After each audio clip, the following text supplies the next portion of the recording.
Welcome, everyone. Today, we're going to be diving deep into a really interesting Islamic concept, sabra.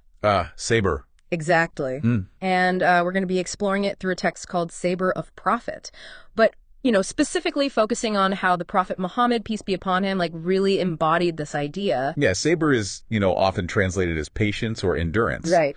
But as we'll see, it goes much deeper than that. Definitely.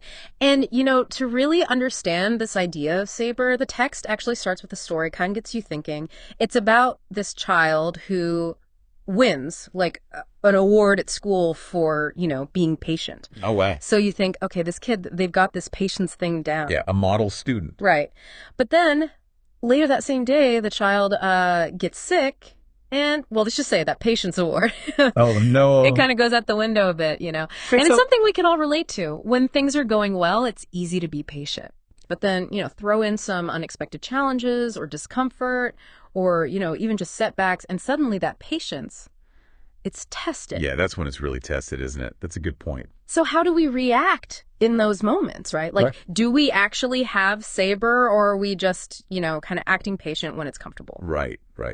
That's the difference between, just kind of showing patience on the surface and really having that deep, unwavering saber. Exactly. And to understand that deeper level, we turn to the example of the Prophet Muhammad, peace be upon him, especially during the Battle of the Trench. Okay, the Battle of the Trench. This is a major event, a pivotal moment, in Islamic history. Can you kind of set the scene for us? What were the Prophet and his companions up against? So picture this. Okay. Medina, the city where, the Prophet and his followers were living, it's under siege. Under siege by who? By a massive army. 10,000 warriors from the Quraysh tribe. 10,000. And the Muslims, they were severely outnumbered. And not only that, but they were also facing, a really serious food shortage inside the city walls. Wow. So not only are they facing a huge enemy force, but they're also dealing with dwindling resources. I mean, hunger, fear, exhaustion. Constant companions, yeah. That must have been incredibly daunting. It was. It was a true test of their faith and resilience, for sure. In fact, the text even describes how some of the companions, they were so hungry, they started tying stones to their stomachs. Tying stones to their stomachs. Yeah. Just to try and ease the hunger pangs. To try and ease those pangs, yeah. Wow. That's a powerful image. It really shows the level of hardship they were enduring. Absolutely. So in the face of all this adversity, how did the Prophet, peace be upon him, how did his saber shine through? Was it just a matter of gritting his teeth and bearing it? It was much more than that. It was, his saber went beyond just enduring. Even in these incredibly difficult circumstances, he never complained.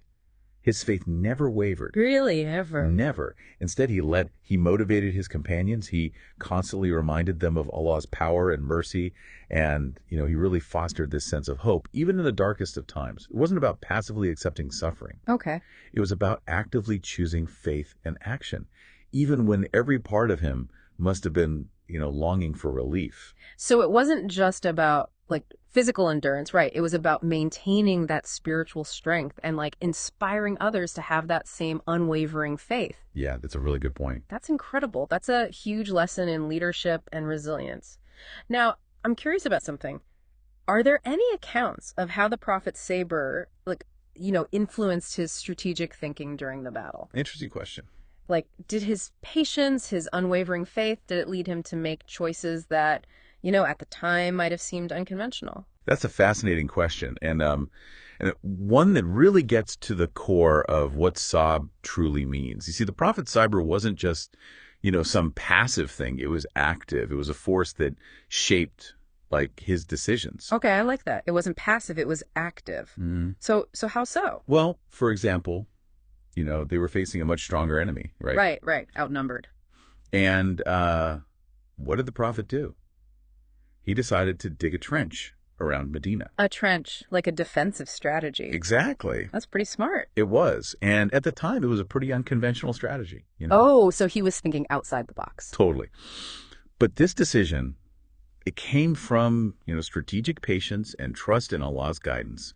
And ultimately, it proved to be super crucial in protecting the city. Wow. So Saib wasn't just about enduring the hardship. It was like using that hardship to make strategic decisions. Exactly. Trusting that even when things are uncertain, there's like a path forward. There's always a path forward, yeah. Hearing about the Prophet's Sabr, like his unwavering patience, it really makes you think about how we deal with our own challenges today, Like, it's so easy to get caught up in everyday stress and frustrations. Oh, absolutely. But do we ever, stop and think about how we can use Sabr, these principles to navigate those situations? Yeah, that's a really important question. Yeah. Because while we might not be facing, actual armies or sieges, our lives are still full of things that test our patience. Oh, for sure. Think about it. Traffic jams, long lines, frustrations at work. Dealing with, the kids. Yeah, exactly. The challenges of parenting, those everyday trials. And sure, they might seem small compared to the Battle of the Trench. Right. But there's still opportunities for us to practice Sabr. To strengthen that muscle. Yeah. And speaking of parenting, actually, the text, it touches on this, Yeah. It talks about how even the little things, the things that might seem insignificant, like listening to your child, when they just have a million questions. Oh, yeah. Or patiently guiding them when they're, going through all those emotional ups and downs. Yeah. That those things can actually be really profound acts of Sabr. I like that. Because you know what? Sometimes those little everyday things, they can feel even harder than facing some big, dramatic challenge. Oh, absolutely. There's a different kind of pressure, in that daily grind. For sure. So how can we, really apply the Prophet's example of Sabr in those situations? I mean, is it just about, holding back our frustration and, putting on a brave face? No, it's not about... It's not about suppressing your emotions. It's about, transforming them. Transforming them. Yeah, the Sabr of Prophet. It explains that real Sabr, it comes from this deep, unwavering faith in Allah. It's about understanding that even when everything feels chaotic and frustrating, there's a divine plan happening. A wisdom that we might not fully grasp right now. Okay.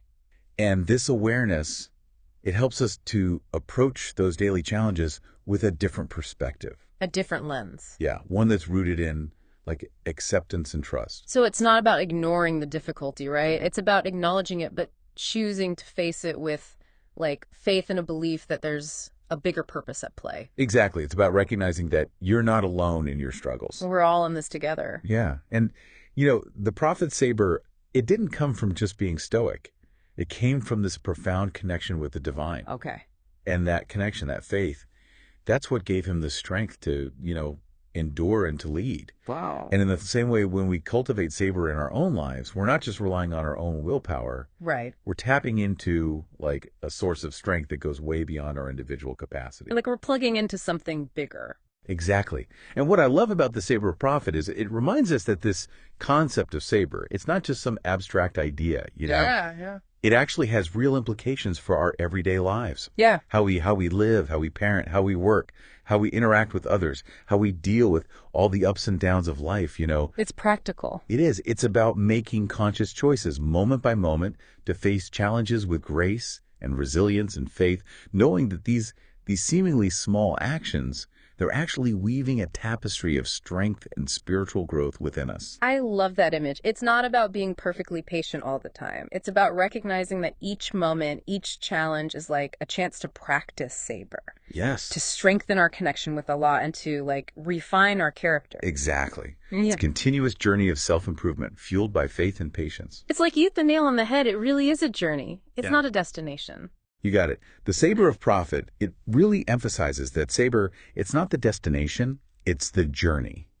It's about always striving to align our actions and our reactions with, a higher purpose, a deeper understanding. So it really is about, making those conscious choices in each moment, choosing to respond with patience and grace and faith, even when it's hard. Yeah, absolutely. Because those small, everyday acts of Sabr, that's what builds our resilience, right? Right. Strengthens that connection with Allah. Yeah. And in the end, that's what leads us to a more fulfilling and meaningful life. Absolutely. It feels like the Sabr Prophet is encouraging us to see patience not just as a nice thing to have, but as something that can really transform us, Yes. a way to like refine our character and deepen our understanding of ourselves and our faith. Yeah, the practice.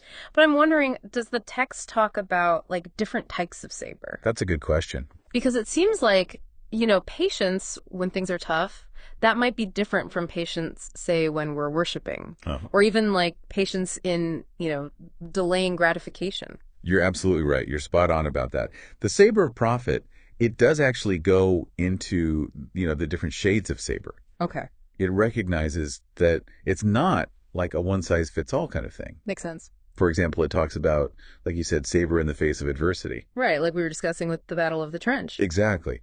That kind of sabr, it involves like steadfastness, perseverance. Yeah. A refusal to give in to despair, right? Right. Don't lose hope. Exactly. Yeah. It's about holding on to hope and faith, even when you're surrounded by darkness. That's powerful. That really resonates with the prophet's example. But what about those other forms of sabr? Like, what does the text say about those? Well, let's think about sabr in worship, for example. That kind of sabr, it's about consistency, discipline. It's about being willing to push through those times when, you feel a little dry, maybe a little distracted. Yeah. It's about recognizing that, our connection with the divine, it needs constant nurturing. You got to tend to it. You got to tend to it. Exactly. Even when we don't feel like we're getting those immediate rewards. So it's about like committing to the practice, even when it's not easy, right? Trusting that those spiritual fruits will come. Yes. And that's a really valuable reminder, for anyone on a spiritual path, no matter what their faith is. It's so true. Because we often want like instant results. Oh, yeah. We live in a world of instant gratification. But, true growth, whether it's spiritual or personal, it takes time. It does. It takes patience. It takes perseverance. Exactly. And then there's sabr in delaying gratification, which is maybe one of the hardest types of patience in our world today, Oh, I agree. We're surrounded by messages telling us to, get what we want right now. Instant satisfaction. Exactly. But the Sabr of Prophet reminds us that true fulfillment, it often comes from resisting those urges. Resisting that temptation. Yeah, and choosing the path that's going to benefit us in the long run. Yeah. Even if it means sacrificing or being disciplined in the moment. It's about thinking long term. It is. It's about playing the long game, I love that, playing the long game. And it's so relevant today, when everything is so instant. It is. It is. It's about saying no to what we want right now so that we can get something even better later on. Yeah. And the Sabr of Prophet is saying, true joy and contentment that often comes from delaying gratification. Absolutely. From working toward something worthwhile. And what's really interesting? The Sabr of Prophet points out that all these different types of sabr, they're actually connected. Oh, really? Yeah. So when we get better at being patient in one area of life, it actually strengthens our patience in other areas too. So it's like a muscle, right? Yeah, like a muscle. The more you use it, the stronger it gets. Exactly. So as we wrap up this deep dive into sabr, I think what we're learning is it's not just about, admiring the prophet's incredible patience. It's about actively trying to cultivate this quality in ourselves, recognizing that it has so many different sides to it. Yeah, so many facets. And that it can really change us, from the inside out. It can. It's about seeing patience not as something passive, but as this active force. Yes. Shaping our decisions, making us more resilient and strengthening that bond we have with the divine. Beautifully said. Yeah. The Sabr Prophet really drives home that point, doesn't it? Patience isn't just about putting up with tough times. Right. It's about using those tough times, using those challenges as opportunities to grow, to learn, to evolve spiritually. It's a journey, it takes effort, but the rewards, they're huge. They are immeasurable, absolutely. So as you go about your day to day, think about where you can practice sabr. Maybe it's in dealing with a difficult situation.